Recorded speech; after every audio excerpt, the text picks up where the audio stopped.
Hello friends. तो fridge साफ़ करने का बहुत ही सिंपल सा तरीका जो हम इजीली कर सकते हैं अपने घर में।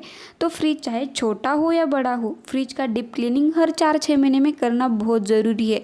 क्योंकि हम फ्रिज छोटा हो या बड़ा हो उसमें हर एक चीज़ रखते हैं जो फ्रिज में रखी जाती है। तो फ्रिज का डीप क्लीनिंग तो करना ही है। हम वीक में 1-2 बार कर लेते हैं, लेकिन अब तो कोविड चल रहा है। अब क्या होता है, लॉकडाउन होता है बीच बीच में, और फिर बहुत सारी चीज़ें फ्रिज में पड़ी रहती है। कुछ खाने की चीज़ें रहती है, कुछ एक्स्ट्रा की चीज़ें रखी हुई होती है, तो फ्रिज बहुत सा गंदा हो जाता है। घर का हर एक मेंबर फ्रिज के डोर के पास जाता है, कुछ खाने को है या देखने के लिए।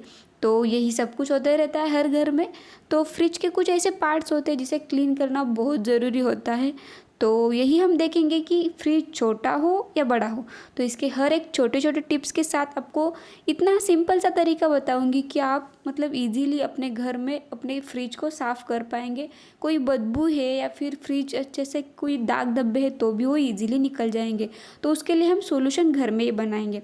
तो सबसे पहले फ्रिज का डीप क्लीनिंग जब भी करते हो तब 3-4 घंटे पहले फ्रिज का स्विच ऑफ कर देना, या फिर सुबह करना है तो शाम में ऑफ करके रख देना। और जब आपको स्टार्ट करना है तब उसका पावर की केबल भी निकाल के रखना, और जो भी टॉप पे चीज़ है वो पहले हटा देना। तो अब आते हैं फ्रिज की ओर। तो मैंने रात को ही फ्रिज का स्विच ऑफ कर दिया था, और उसमें बस मैंने धनिया रखी। तो टिप नंबर सेकंड, जो हमें चीज़ें रखी हुई थी वो पहले निकालनी है। क्योंकि हो सकता है कभी कभी आप कुछ चीज़ें बहुत सी ऐसी होती है कि उसको हम फ्रिज में रखते ही है। मेन बात यह है कि फ्रिज का डीप क्लीनिंग तभी करना है जब आपके फ्रिज में बहुत कम चीज़ें हो। तो मतलब होता है ना कि फ्रिज में बहुत सी चीज़ें रहती है, तो फिर हमें डर रहता है कि फ्रिज पहले बंद करना पड़े, क्योंकि फ्रिज में कभी कभी बर्फ़ जम जाता है बहुत सा। तो इस वजह से हमें फ्रिज बंद करना पड़ता है डीप क्लीनिंग के लिए। तो तभी करना है जब बहुत कम चीज़ें रहती है। तो देखिए, हम वीक में 1-2 बार भी करते तो भी फ्रिज गंदा होता है। तो टिप नंबर थर्ड है, जब भी फ्रिज का डीप क्लीनिंग करते हैं तो हर एक पार्ट फ्रिज का निकालना है। क्योंकि हम ऐसे ही हर हफ्ते पोंछ लेते हैं उसको नैपकिन से, टॉवल से, जिससे भी आप पोंछते होगे। लेकिन डीप क्लीनिंग में हर एक पार्ट उसका निकालना है। जैसे शेल्फ्स निकालने हैं, अगर फ्रीजर में कुछ चीज़ें रखी हुई तो वो निकालनी है। फ्रिज अपना पूरा ओपन हो जाए इस तरीके से आपको फ्रिज को निकाल के साइड में कर देना है। और फिर आते हैं डोर की ओर। तो ये देखिए, डोर के भी हर एक शेल्फ्स निकालने हैं। तो इससे हमें फ्रिज साफ़ करने में और भी आसानी होगी। और मेन चीज़ होती है फ्रिज की, जो रबर होते हैं डोर के, ये बहुत से गंदे होते हैं, और यहाँ पे हमें पता भी नहीं चलता कि ये कितना गंदा हुआ है। तो ये जो पार्ट है जो शेल्फ्स का है, पहले इसको हम साफ़ कर लेते हैं और फिर फ्रिज की ओर चलते हैं। तो इसे साफ़ करने के लिए पहले हमें फ्रिज और शेल्फ्स को दोनों को ही साफ़ कर पाएंगे ऐसा सॉल्यूशन बना लेंगे। तो सॉल्यूशन मतलब जो भी लिक्विड हम बनाएंगे वो इस तरह से 1-1.5 ग्लास के लिए पानी डाला है। और टिप नंबर 4, इसमें डालना है 1.5-2 चम्मच खाने का सोडा। सोडे से क्या होता है, अगर फ्रिज में जो भी जिद्दी दाग है वो ईजीली निकलते हैं, और फिर अगर कोई बदबू है वो भी आसानी से जा सकती है। तो टिप नंबर 5, तो यहाँ पे बहुत से मतलब ऐसे लोग बताते हैं कि यहाँ पे आप विनेगर डालिए, ये डालिए, वो डालिए, लेकिन मैं बताऊँगी सिर्फ हैंड वॉश डाल दीजिए 1 से 1.5 चम्मच के करीब, यही बाकी है। आपको और कुछ चीज़ ऐड करने की बिल्कुल भी ज़रूरत नहीं। हैंड वॉश एक ऐसी चीज़ है कि जिससे हमें अपने हाथ को भी मतलब इसके कोई साइड इफ़ेक्ट भी नहीं है, और ये ईजीली मतलब क्लीन भी हो जाता है, और इसकी स्मेल भी बहुत अच्छी आती है। तो अगर आपके फ्रिज में बदबू आ रही है तो ये बहुत अच्छा ट्रिक काम कर जाएगा कि आप हैंड वॉश और खाने का सोडा यूज़ करके इस तरह से सॉल्यूशन बना के अपने फ्रिज को साफ़ करके एक बार देख लीजिएगा ज़रूर। और जब हम शेल्फ साफ़ करते हैं तब इस तरीके की घिसनी बिल्कुल यूज़ नहीं करनी है। इस तरह की करनी है जो ये स्क्रॉच बार होता है, ए वाला, जो हम नॉन स्टिक के बर्तन के लिए यूज़ करते हैं वो वाला। या फिर आप इस तरीके का टॉवल यूज़ कर सकते हैं। यहाँ पे मैं एक टॉवल ले रही हूँ क्योंकि ये मेरे पास ख़राब हुआ है, और इसे मैं आसानी से फ्रिज साफ़ कर जाऊंगी। तो ये आप इस तरीके का टॉवल है तो इसे भी यूज़ कर सकते हैं अगर आपके पास ख़राब हुआ है तो, मतलब अगर नया है तो मत करना। और ये देखिए, तब तक हम पहले फ्रिज के शेल्फ साफ़ करके रख देते हैं सूखने के लिए, और फिर फ्रिज की ओर आते हैं। तो मैं इसको हर एक शेल्फ्स को साफ़ कर दूंगी। टिप नंबर और एक है, तो जब भी हम शेल्फ साफ़ करते हैं बहुत ही आसानी से करना, क्योंकि हाथ को इधर उधर लग सकती है। तो ये मेरे पूरे शेल्फ साफ़ हो गए हैं और मैंने यहाँ पे सूखने के लिए उसको रख दिया है पानी निकालने के लिए। चाहे तो फिर इस तरीके का अलग सूखा नैपकिन लेके उससे पोंछ के भी रख सकते हैं।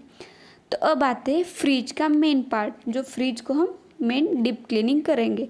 तो जो ये टॉवल मैंने ले लिया है इसको अच्छे से निचोड़ लेंगे जो हमने सॉल्यूशन बनाया है उसमें, और बस इसे सिंपल से इस तरह से घिसना है, मतलब हाथ से ही।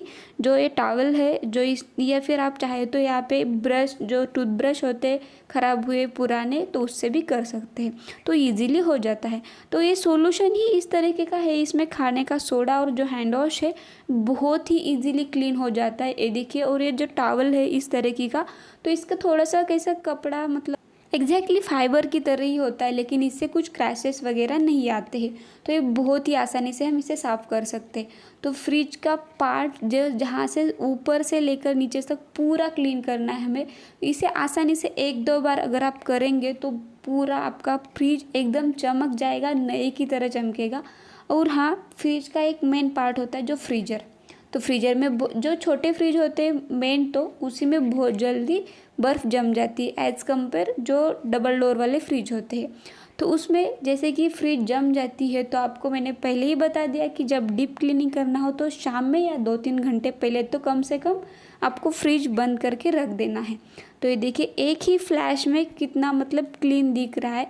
तो ये बहुत ही अच्छा सॉल्यूशन है, ज़रूर ट्राई करना अपने फ्रिज में और साफ़ सफाई करके फिर कमेंट करके बताना कि आपका फ्रिज कितना मतलब क्लीन हो गया।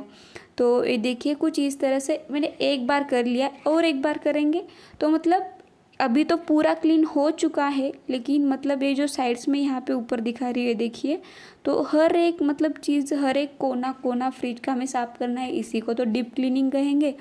तो मतलब क्या होता है फ्रिज का डीप क्लीनिंग करने से भी फ्रिज मतलब जैसे कि आपने क्लीन तो लगता है ही, जो हम उसमें चीज़ें रखते हैं वो अच्छे से रहती है, मतलब बदबू नहीं आती है। तो 1-2 चीज़ें अगर ख़राब भी होती है तो उसी की वजह से बाकी की चीज़ें ख़राब हो सकती है, इसलिए फ्रिज का डीप क्लीनिंग ज़रूर करना चाहिए। और एक बात है कि फ्रिज का डीप क्लीनिंग करने से फ्रेशनेस भी आ जाती है फ्रिज में। अब जो भी चीज़ें रखते हैं देख लीजिए। तो ऑलमोस्ट अब फ्रिज का मेन पार्ट हो चुका है। तो अब आते हैं डोर की ओर।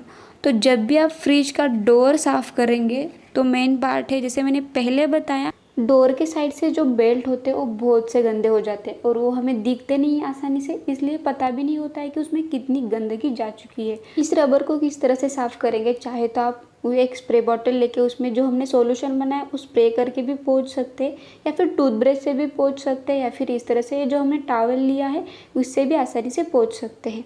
तो ये देखिए बेल्ट बहुत ही आसानी से हो जाता है, अगर आपसे नहीं हो रहा है डायरेक्टली तो टूथब्रश से ज़रूर साफ़ हो जाएगा, पूरा क्लीन हो जाएगा।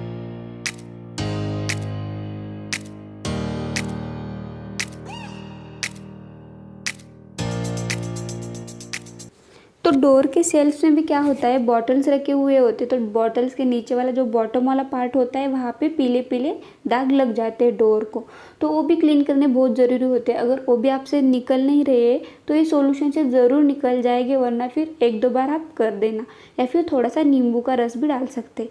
तो अब मेरा पूरा फ्रिज अंदर से क्लीन हो गया है। अब आते हैं बाहर की ओर। तो बाहर से भी दोनों लेफ़्ट एंड राइट, सामने वाला और ऊपर का टॉप भी करना बहुत ज़रूरी है। तो ये सब तो हम कर ही लेते हैं, जैसे कि फ्रिज अंदर से क्लीन हो गया, फिर आसानी से बाहर के साइड्स भी हम पोंछ लेंगे। लेकिन अब एक मेन पार्ट होता है फ्रिज का, जो बैक साइड का।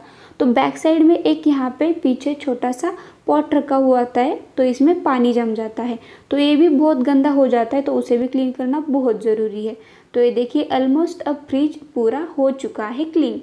तो डीप क्लीन होने के बाद भी कुछ चीज़ें ऐसी होती है जो पता होनी चाहिए, तो बहुत ज़रूरी है।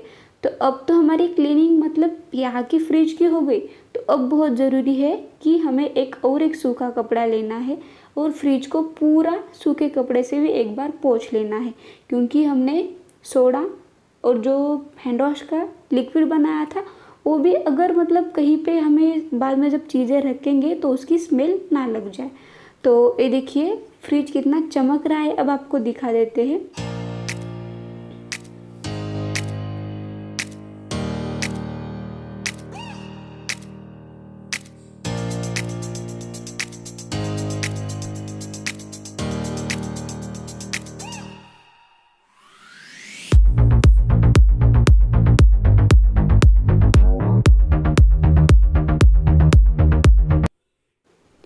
ये वीडियो देखने के बाद आप अपने फ्रिज के ये जो रबर से ये ज़रूर चेक करना कि गंदे है या नहीं।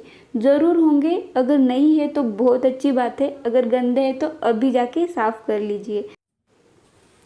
तो हमने फ्रिज साफ़ करने के पहले ही फ्रिज के सभी शेल्फ्स निकाल के उसको वॉश कर लिया था और सूखने के लिए रखा था। तो अब उसको भी सबको अंदर रख देते हैं उसकी उसकी जगह पे। तो ये देखिए सब कुछ अच्छे से सेट हो गया है फ्रिज, लेकिन तुरंत ही उसमें चीज़ें नहीं रखेंगे। तो ये भी बहुत इम्पोर्टेंट चीज़ है। तो ये देखिए मेरा फ्रिज अब सेट हो गया है, लेकिन यहाँ पे जो आपको शेल्फ दिख रहे हैं इस पर आप मैट भी रख सकते हैं ताकि फ्रिज बहुत जल्दी गंदा ना हो। तो ये देखिए, तो अब मैं इसको फ्रिज को कर दूँगी ऑन